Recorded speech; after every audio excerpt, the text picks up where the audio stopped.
ಆಚಿ ಮಸಾಲ. ಎಂತ ಅಡಿಗೆಯ ರುಚಿಯಾಗೋ ರಹಸ್ಯವು 20 ರೂಪಾಯಿ. ಶಾಖ್ಯ ಅರಣ್ಯ ವ್ಯಾಪ್ತಿಯಲ್ಲಿನ ಎನ್ಕೌಂಟರ್ ಪ್ರಕರಣದ ಕಿಚ್ಚು ಇವತ್ತು ಕೂಡ ತಣ್ಣಗಾಗಿರಲಿಲ್ಲ. ಇಡೀ ರಾತ್ರಿ ಹನೂರಿನಲ್ಲಿ ಧರಣಿ ಕುಳಿತ ಕುಟುಂಬಸ್ಥರು ಆಕ್ರೋಶದ ಕಣ್ಣೀರನ್ನ ಹಾಕಿದ್ರೆ, ಇತ್ತ ಮೈಸೂರಿನಲ್ಲೂ ಕುಟುಂಬಸ್ಥರ ಆಕ್ರಂದನ ಮುಗಿಲು ಮುಟ್ಟಿತು. ಕೊನೆಗೂ ಹರಸಾಹಸ ಪಟ್ಟು ಹೋರಾಟದ ಕಿಚ್ಚನ್ನ ಸ್ಥಳೀಯ ಶಾಸಕರು ತಣ್ಣಗಾಗಿಸಿದ್ದಾರೆ. ಅಷ್ಟಕ್ಕೂ ಸರ್ಕಾರ ಕೊಟ್ಟ ಭರವಸೆ ಏನು, ಇವತ್ತು ಏನೆಲ್ಲ ಆಯಿತು ಅನ್ನೋ ಕಂಪ್ಲೀಟ್ ರಿಪೋರ್ಟ್ ಇಲ್ಲಿದೆ ನೋಡಿ. 3 ಹೆಣ ಉರುಳಿಸಿದ್ದಾರೆ, ಹೆಂಡತಿ ಮಕ್ಕಳು ಅನಾಥವಾಗಿವೆ. ಅಹೋರಾತ್ರಿ ಧರಣಿ, ಭಾನುವಾರವೂ ಹನೂರಿನಲ್ಲಿ ಆಕ್ರೋಶ. ನಮಗೆ ನ್ಯಾಯ ಬೇಕು, ಶೂಟ್ ಮಾಡಿದವರನ್ನ ಕರೆಸಿ ಅಂತ ಪಟ್ಟು.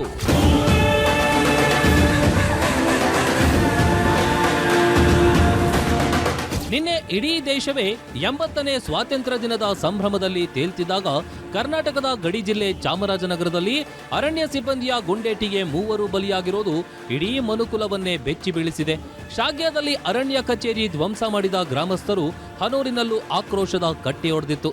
ನ್ಯಾಯಕ್ಕಾಗಿ ಅಹೋರಾತ್ರಿ ಧರಣಿ ಮಾಡಿದ ಕುಟುಂಬಸ್ಥರು ಇವತ್ತು ಕೂಡ ತಾಲೂಕು ಕೇಂದ್ರದ ಪೊಲೀಸ್ ಠಾಣೆ ಮುಂದೆ ಪ್ರತಿಭಟನೆ ಮಾಡಿದ್ದು, ಪೊಲೀಸರ ಜೊತೆ ವಾಗ್ವಾದವೇ ನಡೆದಿದೆ.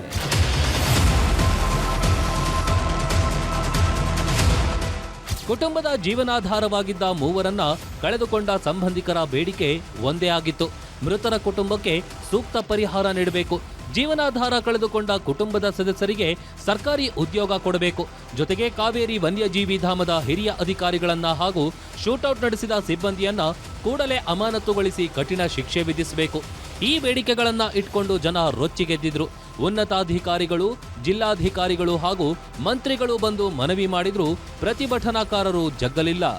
ಯಾವ ಅಧಿಕಾರಿಗಳ ಮಾತಿಗೂ ಬಗ್ಗದ ಪ್ರತಿಭಟನಾಕಾರರ ಬಳಿಗೆ ಹನೂರು ಶಾಸಕ ಮಂಜುನಾಥ್ ಆಗಮಿಸಿದ್ರು.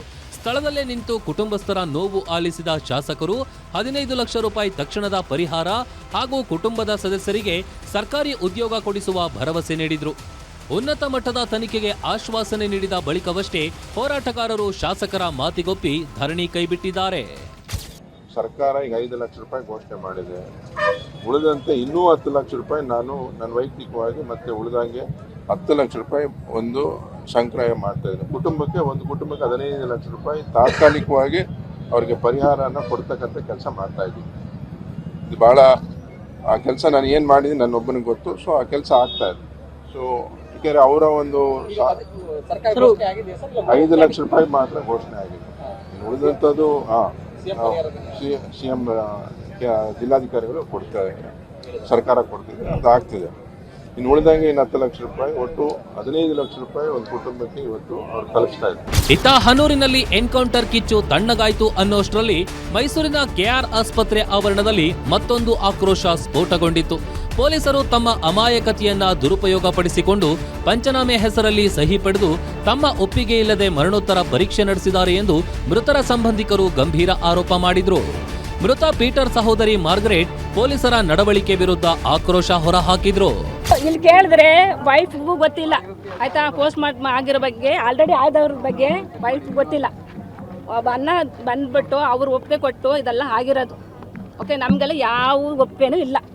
ನಮಗೆ ಇದು ಒಂದು ನ್ಯಾಯ ಸಿಗದೆ ನಾವು ಯಾವುದು ಒಪ್ಕೊಳ್ಳಲ್ಲ ಸರ್. ಇದೆಲ್ಲ ನಮ್ಮನ್ನ ಯಾಮರಿಸ್ತಾ ಇದ್ದಾರೆ ಸರ್, ಯಾಮರಿಸ್ತಾ ಇದ್ದಾರೆ. ಅದು ಕೊಡಿಸ್ತೀವಿ, ಇದು ಕೊಡಿಸ್ತೀವಿ, ನ್ಯಾಯ ಕೊಡಿಸ್ತಾ, ಇದು ನ್ಯಾಯ ಅಂತೂ ಕೊಡಿಸ್ತಾ ಇಲ್ಲ. ಅಲ್ಲಿ ಯಾವ ಮಂತ್ರಿಗಳು ಬಂದಿದ್ದಾರೆ? ಇಲ್ಲಿ ಯಾರು ಬಂದಿದ್ದಾರೆ? ಯಾರು ಬಂದಿಲ್ಲ ಇದುವರೆಗೂ. ಇಲ್ಲೂ ಯಾರು ಬಂದಿದ್ದಾರೆ? ಸುಮ್ಮನೆ ಹೇಳ್ತಾ ಇದ್ದಾರೆ. ಸುಮ್ಮನೆ ಹಂಗೆ ಬೇಟೆಗೆ ಹೋದ್ರು, ಅದಾಯ್ತು. ಇನ್ನೊಂದು ವಿಷಯ, ಬೇಟೆಗೆ ಹೋದ್ರು, ಶೂಟ್ ಮಾಡಿದ್ರು, 2 ಗನ್ ಹಿಡ್ದಿದೀವಿ, ಮಾಂಸ ಸಿಕ್ಕಿದೆ ಅಂತ ಹೇಳ್ತಾ ಇದಾರಲ್ಲ. ಎಲ್ಲಿ ಸರ್ ಪ್ರೂಫು? ಎಲ್ಲಿದೆ ಪ್ರೂಫು? ಇನ್ನು ಸರ್ಕಾರದ ಭರವಸೆ ಮೇರೆಗೆ ಮೃತದೇಹಗಳನ್ನ ಹನೂರಿಗೆ ತೆಗೆದುಕೊಂಡು ಹೋಗಲು ಕುಟುಂಬಸ್ಥರು ಒಪ್ಪಿಕೊಂಡಿದ್ದಾರೆ. ಆದರೆ ಈ ಕಷ್ಟದ ಸಮಯದಲ್ಲಿ ಯಾವ ಸಚಿವರು ಬಂದು ನಮ್ಮ ನೋವು ಆಲಿಸಲು ಬರಲಿಲ್ಲ. ಮಾಧ್ಯಮಗಳ ನಿರಂತರ ವರದಿಯಿಂದಲೇ ನಮಗೆ ಈ ಮಟ್ಟದ ನ್ಯಾಯ ದೊರೆತಿದೆ. ಸರ್ಕಾರ ಕೊಟ್ಟ ಭರವಸೆಯನ್ನ ಮರೆಯಬಾರದು. ತಪ್ಪಿತಸ್ಥರಿಗೆ ತಕ್ಷಣ ಶಿಕ್ಷೆಯಾಗಬೇಕು ಎಂದು ಗ್ರಾಮಸ್ಥರು ಆಗ್ರಹಿಸಿದ್ದಾರೆ. ನಮಗೆ ಬೇಕಾಗಿರೋದು ಪಾಪ ಇಷ್ಟು ಜನ ಭರವಸೆ ಕೊಟ್ಟ ಮೇಲೆ ಅವರು ಏನೋ 4 ಇವಾಗ ನಮ್ಮ ಅರಣ್ಯ ಸಚಿವರು MLAs ಎಲ್ಲ ಕೊಟ್ಟಿದ್ದಾರೆ ಸರ್. ಆ ಭರವಸೆ ಮೇಲೆ ನಾವು ಇವತ್ತು ಒಂದು ಪಾಸ್ ಕೊಡ್ತಾ ಇದ್ದೀವಿ. ಸೊ ನಾನು ಒಂದು ರಿಕ್ವೆಸ್ಟ್ ಮಾಡ್ಕೋತೀನಿ, ನಮಗೆ ನ್ಯಾಯ ಕೊಡಿಸ್ಬೇಕು ಸರ್. ಈ ಜನಗಳಿಗೆ ಅದೇ ನಾನು ಹೇಳಕ್ಕೆ ಬರ್ತೀನಿ, ನನಗೆ ನೀವು ದಯಮಾಡಿ ನ್ಯಾಯ ಕೊಡಿಸ್ಬೇಕು. ಕೊನೆಯದಾಗಿ sir, I want to thank each and every people those who supported. It is ಅಲ್ಲಿ ಸ್ಪೆಷಲಿ ಸರ್ ಮೀಡಿಯಾ ಪೀಪಲ್. ನಾನು ಏನೋ ಅಂದ್ಕೊಂಡಿದ್ದೆ ಸರ್ ಕೆಲವೊಂದು ಸಲ ಇವರು ಬರೀ ಏನು ಅಂತ ನನಗೂ ಒಂದು ಬ್ಯಾಡ್ ಒಪಿನಿಯನ್ ಇತ್ತು ಸರ್ ನಿಮ್ಮ ಮೇಲೆ ಬೇರೆ ವಿಷಯದಲ್ಲಿ. ಆದರೆ ಇವತ್ತು ನಾನು ಹೇಳ್ತೀನಿ sir, I am really sorry. You are doing wonderful job sir. ಎಲ್ಲಿ ನೀವು ಕೆಲವೊಂದು ವಿಷಯಗಳು ಮಾಡಬೇಕೋ, ನಮ್ಮಂಥ ಬಡವರಿಗೆ, ಈ ಥರ ಬಡ ಕುಟುಂಬಗಳಿಗೆ ನೀವು ನಿಂತು 2 ದಿವಸ ಮಾಡಿದ್ರಲ್ಲ, ಸಲ್ಯೂಟ್ ಸರ್. Hats off. ಒಟ್ಟಾರೆ ಸರ್ಕಾರ ನೀಡಿದ ಭರವಸೆಯ ಆಧಾರದ ಮೇಲೆ ಮೃತದೇಹಗಳನ್ನ ಹನೂರಿಗೆ ತೆಗೆದುಕೊಂಡು ಹೋಗಿದ್ದಾರೆ. ನಾಳೆ ಮಧ್ಯಾಹ್ನ ಮೂವರ ಅಂತ್ಯಕ್ರಿಯೆ ಸ್ವಗ್ರಾಮದಲ್ಲಿ ನೆರವೇರಲಿದೆ.